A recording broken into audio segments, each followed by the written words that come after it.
You ever just wander into a museum expecting to see some dusty old vases and maybe a really old shoe, but then, bam, you turn a corner and there it is. Something that just radiates bad vibes. An object so unsettling, so potentially haunted that even the security guard avoids making eye contact with it. From dolls with a taste for chaos to chairs that might just steal your soul, we're diving deep into the world's most haunted museums. Buckle up, Buttercup, because we're about to explore 6 artifacts that are more likely to give you nightmares than a history lesson.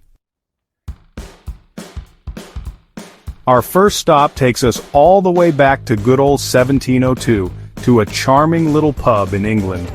This pub was frequented by a less-than-savory character named Thomas Busby.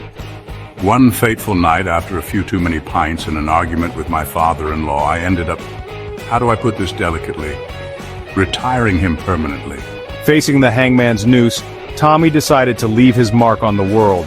He placed a curse on his favorite chair, declaring that anyone who dared to sit upon it would meet an untimely demise. The pub owner, tired of the constant police presence, donated the chair to a local museum. The museum eventually resorted to suspending the chair from the ceiling, just to be safe. Okay folks, let's talk about dolls, specifically one doll that's about as far from a cuddly toy as you can get. I'm talking, of course, about Annabelle. Annabelle's story starts out innocently enough. A young nursing student receives the doll as a gift.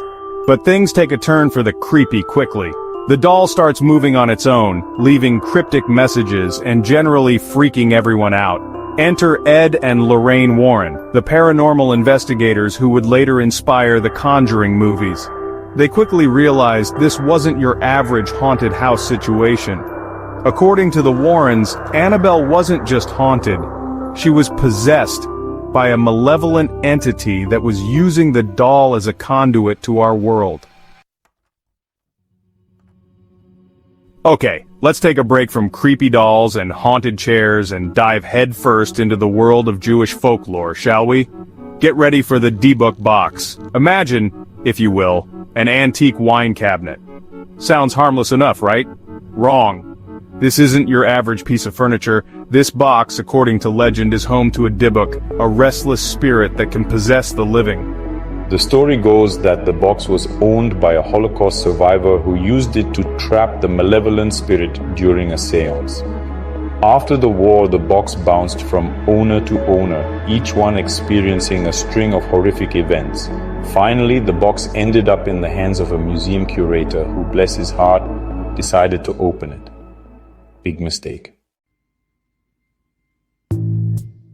Chapter 4. The Chained Mummy of Guanajuato. Now for our next stop on this spooky adventure, we're heading south of the border to the Guanajuato Mummy Museum in Mexico. Bound in chains, the Chained Mummy of Guanajuato is a sight that'll send shivers down your spine. Some say the man was a particularly violent criminal, and the chains were meant to keep him bound in the afterlife. Visitors have reported hearing strange noises and feeling an oppressive presence near the mummy's case. Chapter 5. The Screaming Mummy of the British Museum. Let's hop across the pond to the British Museum, where our next spooky artifact awaits. This mummy, unknown man E, has a face contorted in a silent scream. Some speculate he was buried alive, his agony forever etched on his face. Visitors report feeling unease near the mummy's case as if his scream echoes through time. Chapter 6. The Hands of Glory. Buckle up, we're diving into dark magic. The Hands of Glory. Forget Ouija boards, this is the real deal. Severed, mummified hands, twisted into a grotesque parody of life. These hands belong to a criminal, used in dark magic. Anointed with oils, they induced a death-like sleep.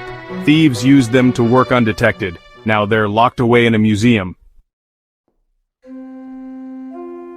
So there you have it, folks. 6 museum artifacts with stories so creepy they'd make a shiver run down Dracula's spine. From cursed chairs and haunted dolls to mummies in chains and hands that glow with an eerie light, these objects are a chilling reminder that sometimes the line between history and horror is thinner than we think. But I want to hear from you. Which artifact did you find the creepiest? Would you be brave enough to visit any of these museums and come face to face with these unsettling objects? Let me know in the comments below. And hey, if you're brave enough, hit that like button and subscribe for more spine-chilling stories. Until next time, sleep tight and don't let the cursed chairs bite.